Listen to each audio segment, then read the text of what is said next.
ketika kita mendapatkan cobaan dalam bentuk kefakiran, kemiskinan, kesusahan, ada beberapa hal yang perlu saya jelaskan.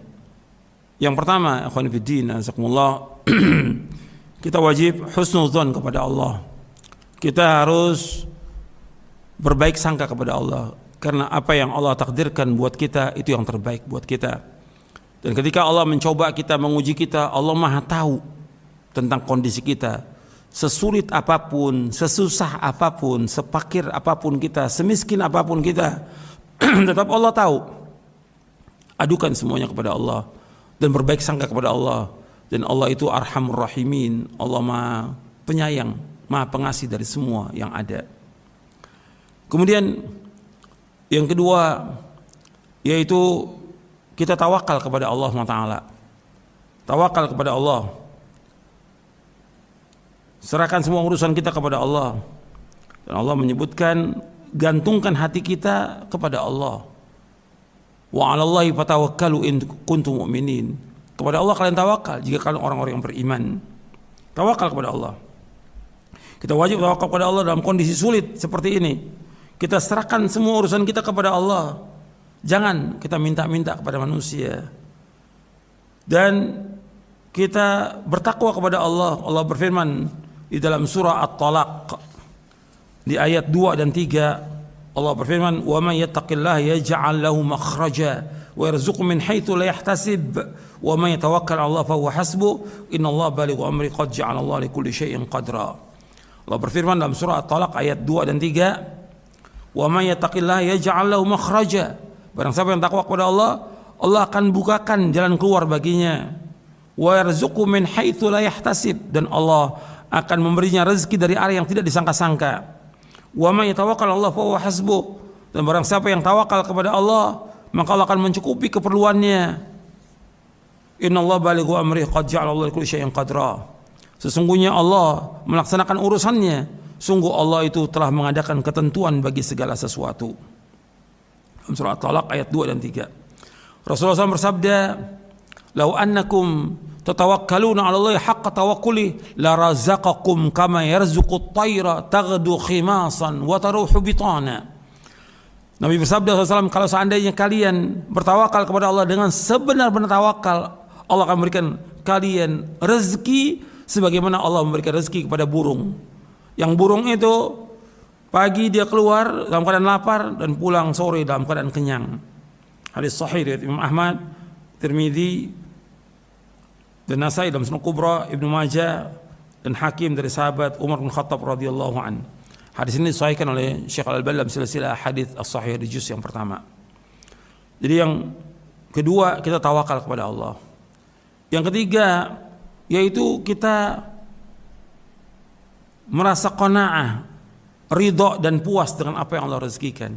Betul sempit, dapat tetap rezeki ada, meskipun punya beras hanya seliter atau setengahnya, tapi kita masih ada yang kita miliki untuk kita jual untuk makan kita. Kita harus qanaah.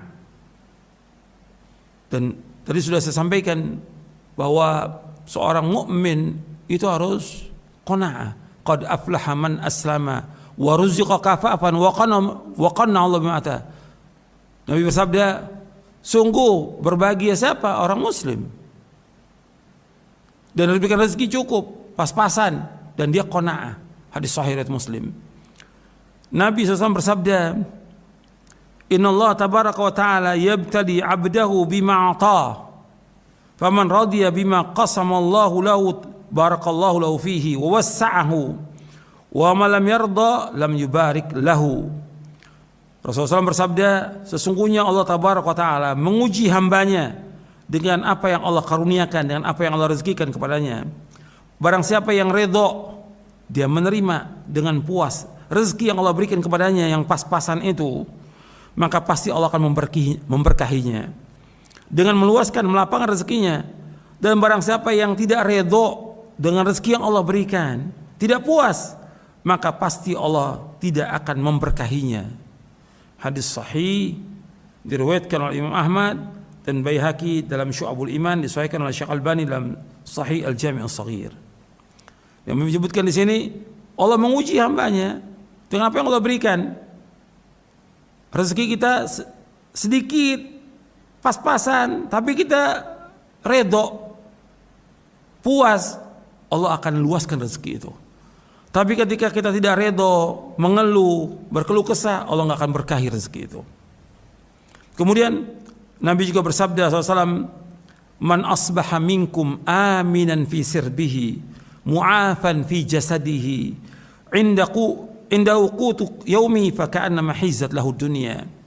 Man asbaha minkum aminan fi sirbihi, barang siapa di antara kalian berada pagi hari dalam keadaan aman pada dirinya, mu'afan fi jasadihi, dan merasa sehat badannya, indahu qutu yaumihi, dia hari itu mempunyai persediaan makanan untuk hari itu aja, untuk besok nggak ada, cuma punya hari ini aja. Fa ka'annama hizzat lahu dunya, maka seolah-olah dia telah diberikan dunia seisinya ini. Bayangkan itu, kita ini merasa aman, nggak ada gangguan, nggak ada musuh, nggak ada rasa takut. Yang kedua, kita sehat dikasih sama Allah. Yang ketiga, kita punya beras atau makanan cukup buat hari ini aja. Besok kita nggak tahu, nggak punya kita. Maka kata Nabi SAW, dia memiliki dunia ini. Hadis ini hasan, diriwayatkan oleh Imam Bukhari dalam kitabnya Al-Adabul Mufrad, Tirmidzi, Ibnu Majah dan selainnya dari sahabat Ubaidullah bin Mihsan Al-Ansari. Hadis ini hasan, dihasankan oleh Syekh Al-Albani dalam silsilah hadits as-sahihah. Kemudian yang keempat, tidak boleh hasad kepada orang lain. Ketika kita kondisi susah, miskin, fakir, pas-pasan, jangan kita dengki pada orang. Karena masing-masing Allah sudah berikan rezeki itu. Allah luaskan, Allah sempitkan. Apa yang Allah takdirkan buat kita itu yang terbaik. Allah berfirman dalam surah An-Nisa ayat 32, "Wala tatamannaw ma faddalallahu bi ba'dakum 'ala ba'd. Lirijal nasibu mimma iktasabu wa lin-nisa'i nasibu mimma iktasabna was'alullaha min fadlihi innallaha kana bikulli syai'in 'alima." Janganlah kamu iri terhadap karunia yang Allah lebihkan kepada sebagian kalian dan sebagian yang lain. Karena bagi laki-laki ada bagian dari apa yang mereka usahakan, dan bagi perempuan pun ada bagian yang mereka usahakan. Mohonlah kepada Allah sebagian dari karunia-Nya, sungguh Allah itu Maha mengetahui segala sesuatu. Surah An-Nisa ayat 32. Kemudian yang selanjutnya, yang kelima, kita syukur. Artinya dengan rezeki yang Allah berikan ini, kita syukuri. Sedikit rezeki itu, tapi syukur kepada Allah. Allah berfirman, la in syakartum la azidannakum wa la in kafartum inna adzabi lasyadid. Kalau kalian bersyukur, Allah akan tambah nikmatnya kepada kalian. Kalau kalian kufur, azab Allah sangat pedih. Dalam surah Ibrahim ayat 7. Yang keenam, dalam kondisi kita susah begini, kita banyak istighfar. Istighfar, minta ampun kepada Allah. Allah berfirman di dalam surah Nuh, Nabi Nuh berkata kepada kaumnya, "Faqultu astaghfiru rabbakum innahu kana ghaffara yursilis samaa'a 'alaikum midrara wa yumdidkum bi amwali wa banina wa yaj'al lakum jannati wa yaj'al lakum anhara." Kata Nabi Nuh alaihissalam, maka aku berkata kepada mereka, mohonlah ampun kepada Allah, minta ampun, istighfar, sungguh Allah itu Maha Pengampun. Allah akan menurunkan hujan yang lebat dari langit kepadamu, dan Allah memperbanyak harta dan anak-anakmu, dan mengadakan kebun-kebun untukmu, dan mengadakan sungai-sungai untukmu. Surah Nuh ayat 10 sampai 12. Kemudian yang ketujuh, kita sungguh-sungguh ibadah kepada Allah. Meskipun kita fakir, miskin, tetap kewajiban ibadah wajib kita laksanakan. Salat 5 waktu. Kemudian juga kita iringi dengan salat-salat rawatibnya, salat-salat sunat, salat malam, berzikir kepada Allah, tetap laksanakan, doa kepada Allah, berbakti pada orang tua, membantu orang-orang yang susah, tetap meskipun nggak ada harta, nggak punya apa, dengan tenaga kita. Terus kita laksanakan ibadah. Kalau terus kita beribadah kepada Allah, Allah akan cukupi kita. Nabi bersabda SAW, Allah berfirman, innama hadits qudsi, kata Allah, ya bna Adam, tafarraq li ibadati amla sadraka ginan wa asudda faqrak, wa illam taf'al wa illa taf'al mala'tu yadayka syugla wa lam asudda faqrak. Nabi bersabda SAW, Allah berfirman, wahai anak Adam, luangkan waktumu untuk beribadah kepadaku, maka aku akan isi dadamu dengan kekayaan, dan aku akan menutupi kefakiranmu. Jika engkau tidak melakukannya, maka aku akan mengisi tanganmu dengan kesibukan, dan aku tidak akan menutupi kefakiranmu.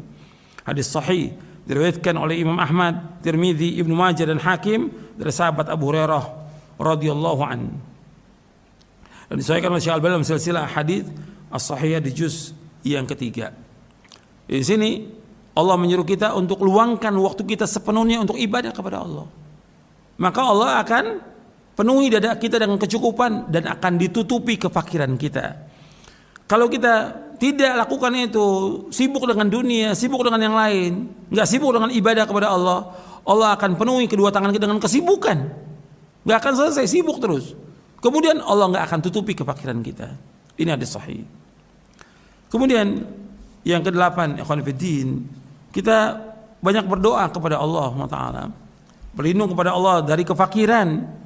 Di antara doa yang Nabi ajarkan sallallahu alaihi wasallam, Allahumma inni a'udzubika minal ajzi wal kasali wal jubni wal bukhli wal haram wal qaswati wal ghaflati wal 'ainati wal dhillati wal maskana wa a'udzubika minal faqri wal kufri wal fusuqi wasyiqaqi wan nifaq was sum'ati war riya wa a'udzubika minas samam wal bakam wal junun wal juzam wal baras wa sayyi'il asqam. Nabi berlindung kepada Allah, Allahumma inni a'udzubika minal ajzi wal kasali wal jubni wal bukhli wal harami wal qaswati wal ghaflati wal 'ailati wal dhillati wal maskana wa a'udzubika minal faqri wal kufri wal fusuqi wasyiqaqi wan nifaqi was sum'ati war riya wa a'udzubika minas samam wal bakam wal junun wal juzam wal baras wa sayyil asqam.